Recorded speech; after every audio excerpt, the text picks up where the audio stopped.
Saya mau tanya tentang ruqyah. Saya sudah ngikuti ruqyah 4 kali, tapi sampai sekarang belum bisa keluar juga jinnya.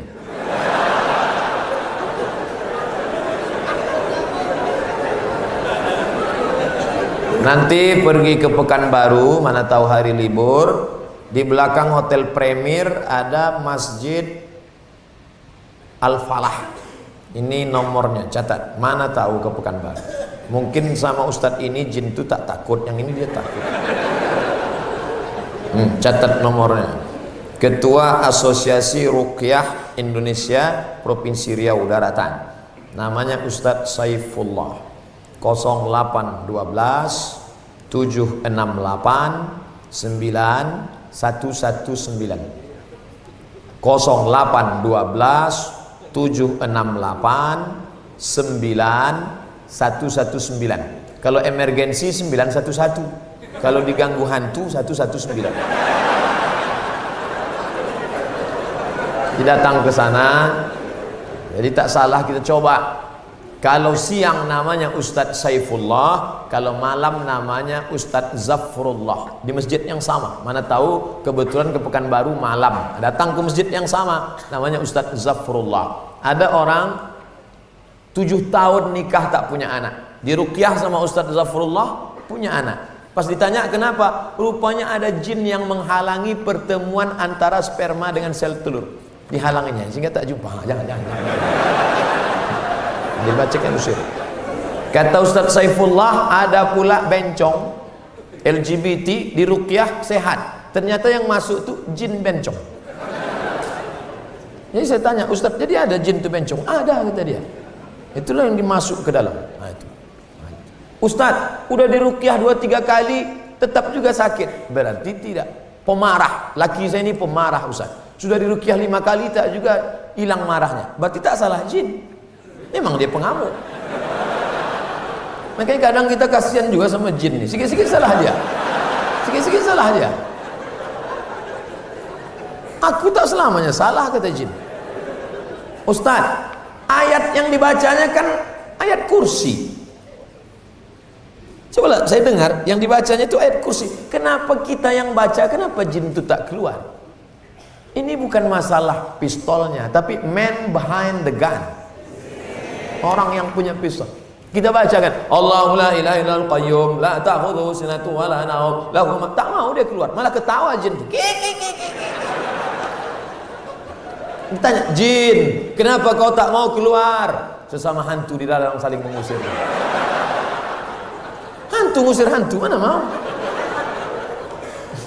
Yang membaca itu ulahnya 11-12 macam hantu. Apa hukum suami menyembunyikan uang gajinya? Kadang memberi istri sikit, padahal gajinya besar. Berapa tadi hak ibu? Ingat, berapa hak ibu tadi? Makan, pakai, tempat tinggal, pendidikan, perhatian. Kalau kurang, maka laki-laki ini dituntut di hadapan Allah Subhanahu wa taala. Hai laki-laki yang gajinya banyak tapi mengasihi bini sikit, maka ingat 5 ini mesti kau tunaikan. Alhamdulillah Ustaz Somad, dulu selama ini abang tu cuma 100.000 lah dikasihnya. Setelah mendengar ceramah Ustaz tadi malam, bertambah berapa? 110. Tambahlah. Nabi sedang duduk. Nabi duduk-duduk di bukit Sofa. Datang seorang perempuan namanya Hindun. Apa kata dia? Ya Rasulullah, inna Aba Sufyan rajulun sahih. Suamiku itu orangnya pelit. Boleh tak aku ambil duitnya untuk makan anak-anakku? Kata Nabi, ambillah. Itu dalil boleh mengambil duit laki yang pelit. Tapi kalau kurang, kalau udah cukup jangan ambil lagi. Saya tak tanggung jawab. Nanti dia ambilnya semua. Pas ditanya, kenapa kau ambil? Kata Ustaz Somad tadi malam. Misalnya standar di sini sebulan 3 juta. Laki cuman mengasih 1 juta. Maka ibu boleh ambil 2 lagi. Kenapa? Karena itu keperluan. Begitu dalam riwayat tentang Hindun mengadu Abu Sufyan rajulun syahid, pelit. Saya ingin bertanya Ustadz, bagaimana Islam memandang seorang yang mengagumi, mencintai pasangan orang lain?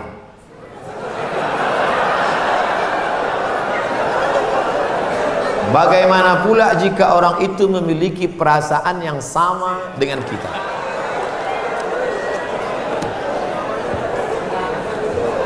Hidup ini ada pilihan, ada keterpaksaan. Hidup ini ada pilihan, ada keterpaksaan. Saya mau ceramah antara duduk dan berdiri. Pilihan atau keterpaksaan? Pilihan. Ustadz mau duduk atau berdiri? Saya pilih berdiri. Kenapa Ustadz pilih berdiri? Menunjukkan bahwa saya masih muda, masih sehat. Antara minum atau tidak minum. Pilihan atau keterpaksaan? Pilihan. Minum atau tidak, terserah saya. Mau saya minum, mau tidak. Itu pilihan saya. Nah, masalah cinta. Cinta itu pilihan atau keterpaksaan? Cinta tidak pilihan. Cinta adalah keterpaksaan. Oleh sebab itu maka kadang kita tengok orang ganteng bininya buruk. Kenapa? Terpaksa. Cinta tak bisa memilih. Ketika dia rasional, dia tidak cinta. Maka ketika kita senang dengan orang, kadang kita pun tak tahu alasannya. Kenapa kita tiba-tiba senang dengan orang? Nah, cinta tidak bisa memilih. Ketika kita suka dengan orang, apakah kita berdosa? Tidak. Karena rasa itu ada tumbuh di dalam. Suka tidak berdosa. Ketika dia berubah menjadi action, baru berdosa. Suka kita dengan orang, tak dosa. Tapi ketika kita dekati, minta nomor HP-nya, baru dosa. Lalu cinta itu apa? Cinta kepada anak gadis orang belum menikah, kita bisa nikahi dia. Yang jadi masalah bagaimana kalau cinta sama bini orang? Oleh sebab itu maka rasa itu mesti dibuang. Karena dia adalah bagian dari ujian. Ujian. Jangan dipeturutkan. Dipeturutkan, didekati, apalagi sekantor. Witing trisno jalaran suko kulino. Kita tumbuh hanya sering kena. Berawal dari 6. Pertama, nazratun, pandangan. Setelah lama memandang, fabtisamun, senyum. Setelah senyum, fasalamun, selamat pagi, good morning. Setelah salam, fakalamun, kerja di mana? Di BP, sekantor ya. Setelah fakalamun, famau'idun, janjian. Bisa ketemu kita nanti siang? Oke. Sukanya makan apa? Ayam panggang. Sana kalau gitu, iya. Faliqaun, pertemuan. Setelah pertemuan, bekerjalah setan, lalu kemudian makan bersama, makan siang. Apa kata orang Inggris? No free lunch. Tak ada makan siang yang gratis. Akhirnya terjadilah apa yang terjadi. Maka kalau ada bibit-bibit itu terasa di dalam, tekanlah dia, jangan lagi pandang, jangan diperturutkan. Itulah nilai jihad. Bukan jihad berdarah-darah melawan Belanda, tapi jihad hawa nafsu yang justru jauh lebih besar. Melawan meriam Belanda banyak orang tahan, meriam Belina payah. Bagaimana hukum kita sholat berjamaah di suatu lapangan, terus sopnya putus-putus? Mohon penjelasannya Pak Ustaz. Sawus sufuf, luruskan sop. Fa inna taswiyatas sufu min tamamis sholah. Lurusnya sop bagian dari kesempurnaan. Sholatnya sah, tapi kurang sempurna. Sholat tadi berjamaah di sini sah, tapi kalau putus-putus kurang sempurna. Imam, luruskan dulu, tengok. Saya sholat di Masjid Istiqomah di Bengkalis. Apa kata imam? Luruskan sholat, matikan HP.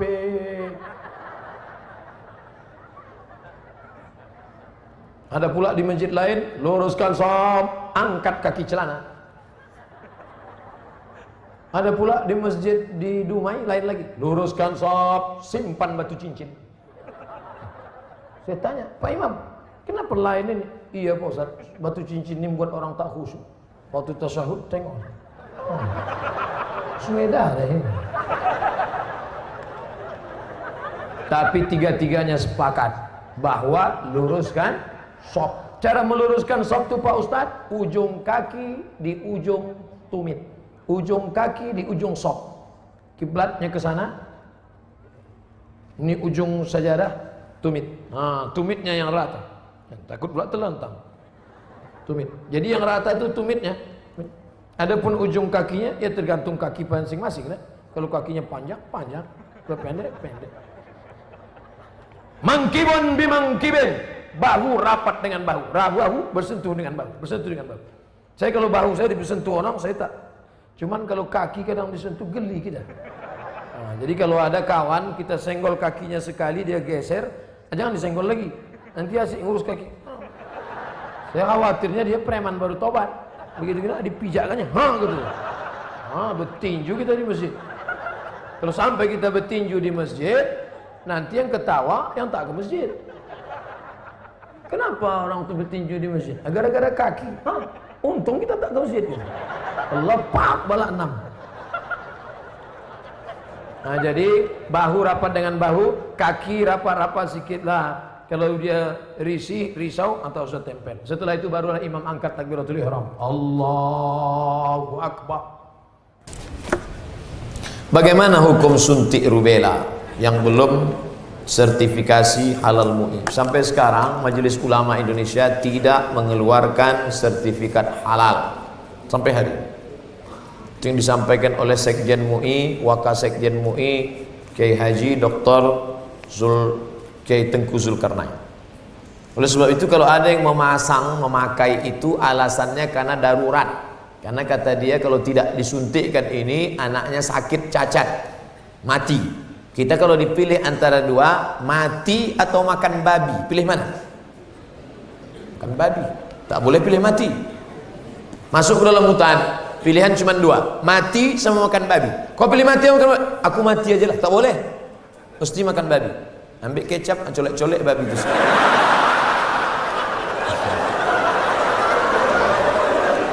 Tak boleh pilih mati.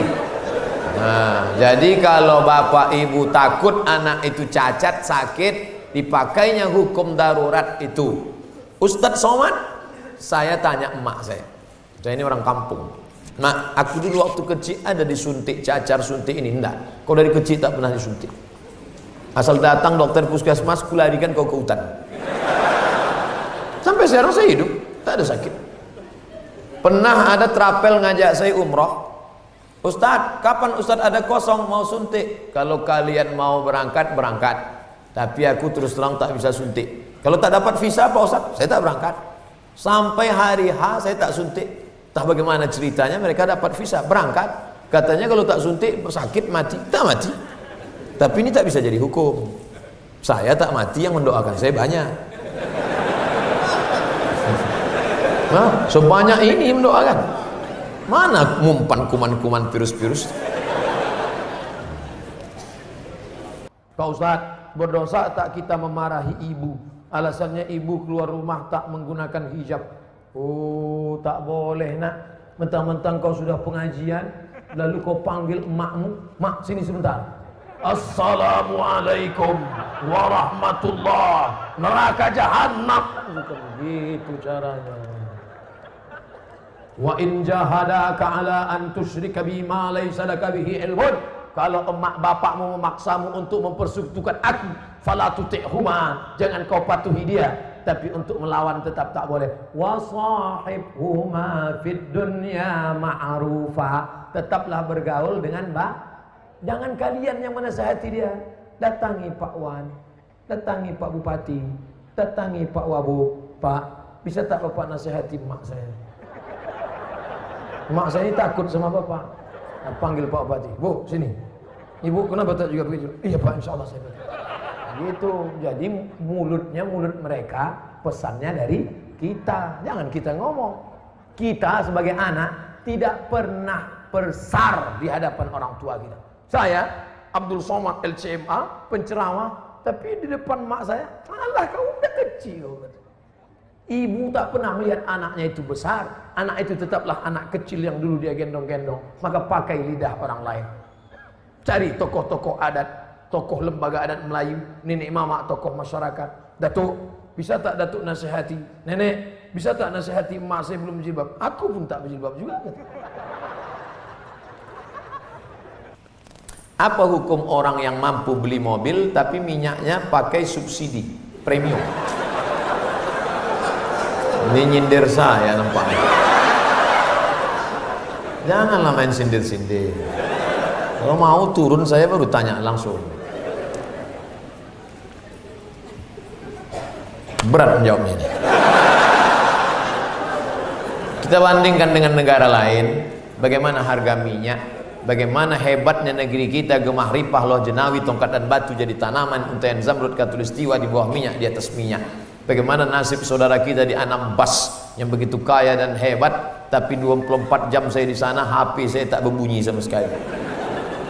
Nah, ini kan luar biasa. Oleh sebab itu pengaturan minyak, subsidi segala macam, mudah-mudahan ke depan pemerintah lebih baik insyaAllah. Ini hak kita sebagai warga negara. Mestinya kita ini, kalau dilihatlah minyak kita dengan gas kita, dengan batu bara kita, dengan negeri terkaya di dunia, tak ada apa-apanya Brunei Darussalam. Ustadz, apa hukumnya membawa HP ke toilet? Misalnya main game.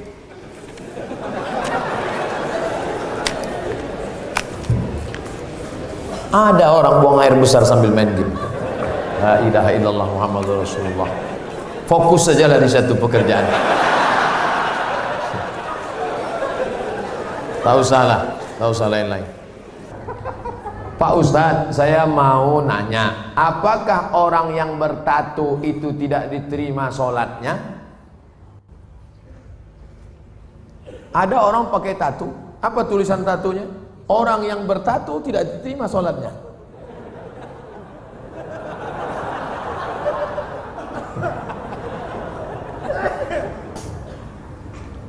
Tato adalah kahal. Kahal adalah celah yang dimasukkan ke dalam kulit dengan cara dilobangi, dimasukkan kahal. Itu tato zaman jadul. Tato zaman sekarang, tato listrik, tato macam-macam, jadi baru mantap. Waktu masih muda tegap, gambar tatonya ular kobra. Setelah tua kena diabetes, mengkurut, cacing pita.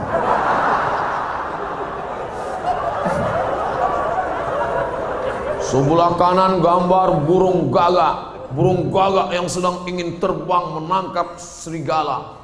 Tiba-tiba karena sudah tua, kurus, keriput, gambar burung puyuh. Dulu preman tengik, sekarang tobat. Nah, apakah setelah tobat dia perlu menyetrika tatunya? Tobat, sekarang ada cacing pita, mau disetrika lurus. Maka saudara-saudaraku yang sudah bertato tidak perlu menyetrika tatonya, wuduknya sah, air wuduknya masuk, sudah dikaji oleh para ulama, tidak perlu membuang tatonya. Hanya saja kalian yang dulu mantan-mantan petato perlu membuat komunitas tato tobat, KTT. Disangka orang konferensi tingkat tinggi, ternyata komunitas tato tobat. Yang nggak punya tato nggak boleh masuk. Ada yang tatonya seperti Yakuza, ada bertato semua, ada sebelah mukanya tato semua isi. Tiba-tiba ada satu pesertanya nggak punya tato. Loh, sampai nggak ada tato kok bisa ikut? Ternyata tatonya cuma satu tai lalat. Dulu pengen jadi Rano Karno, nggak jadi. Dulu sama-sama dulu kan ada anak-anak muda ingin jadi Rano Karno, disuntik, ambil jarum, tusuk, kasih spidol. Ustadz kok tahu? Saya dulu nyoba juga. Nggak jadi. Nah, bagi yang belum punya tato jangan buat tato. 5. La'anallahul wasimat, Allah melaknat yang tukang buat tato. Wal mutasimat, minta buatkan tato. Wal mutanammisat, yang mencabut. Ini alis atau bulu mata? Alis, mencabut alis. Ini jangan dicabut. Ini mau nikah, wah dicabut, cabut. Gak mempan cabut, dicukur. Wah, hilang. Tukang buat tato, minta buatkan tato, mencabut bulu mata, alis mata. Wal mutafallijat, mengotak-atik gigi. Gigi sudah bagus diotak-atik, kecuali giginya memang nggak wajar. Setiap melihat dia senyum pingsan 3 orang. Hai, pingsan. Itu boleh pakai kawat. Dulu seingat saja kawat itu kan untuk pagar. Sekarang gigi pakai kawat. Hari Senin ungu, hari Selasa merah, Hari Rabu pink, setiap ketemu. Itu nggak boleh, mubazir, sakit. Pokoknya merubah yang nggak wajar jadi wajar, boleh. Merubah yang nggak normal jadi normal, boleh. Tapi yang sudah normal jadi abnormal, nggak boleh. Nah, oleh sebab itu yang bertato, kalau ada imam kita bertato, nggak usah dipermasalahkan. Nanti selesai sholat, ini sholat kita sah nggak ya? Nampaknya nggak. Pokoknya baik-baik semua. Kalau orang tua saya sebelum meninggal berwasiat kepada saya untuk pergi haji, apakah saya harus memenuhi wasiat itu apa tidak? Sedangkan saya belum naik haji. Bagaimana balasan? Dia wasiat haji gini. Duh, iki ono uang 50 juta. Nanti kalau saya meninggal, kamu harus menghajikan saya. Anak ini bolehkah menghajikan bapaknya? Boleh, dengan syarat dia haji dulu. Namanya badal haji. Nah, boleh nggak dia pakai uang ini untuk berangkat haji dia? Nggak boleh, karena uang ini untuk menghajikan bapaknya. Oh, rupanya mikrofon ini nggak boleh kuat-kuat, karena bapak ini menghajikan. Makanya nggak boleh menghaji.